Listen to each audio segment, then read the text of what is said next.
আসসালামু আলাইকুম।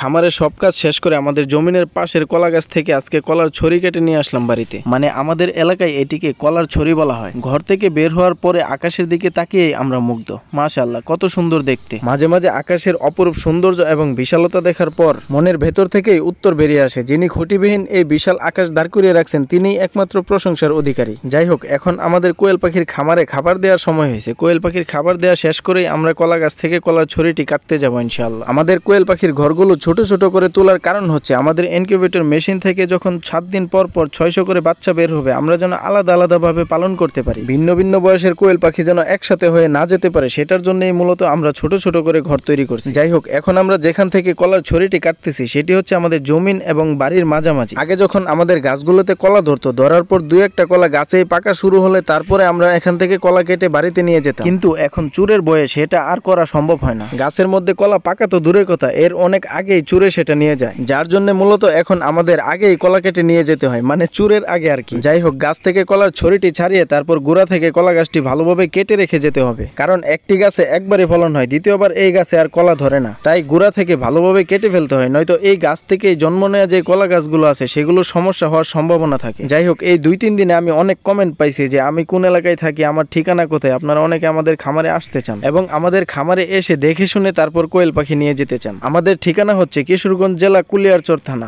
আপনারা আসার আগে অবশ্যই আমাদের কল করে জানিয়ে তারপরে আসবেন। বিভিন্ন কাজে অনেক সময় বাইরে যেতে হয়, তাই আগে থেকেই যোগাযোগ করে তারপরে আসবেন, যেন এত দূর থেকে আসার পর আপনাদের খালি হাতে ফিরে যেতে না হয়। বেলি এগ্রো নামেই আমাদের একটি ফেসবুক পেজ আছে, সেখানে আপনারা যে কোনো দরকারে আমাদের সাথে যোগাযোগ করতে পারেন। খামার বিষয়ে আমাদের যতটুকু জানা আছে সেখান থেকেই সর্বোচ্চটা দিয়ে আপনাদের সমস্যার সমাধান করার চেষ্টা করবো ইনশাআল্লাহ। যাই হোক, সবাই আমাদের জন্য দোয়া করবেন, আমাদের খামারের জন্য আল্লাহ তাআলা অনেক বারাকা দান করে। সবাই ভালো থাকবেন। আসসালামু আলাইকুম।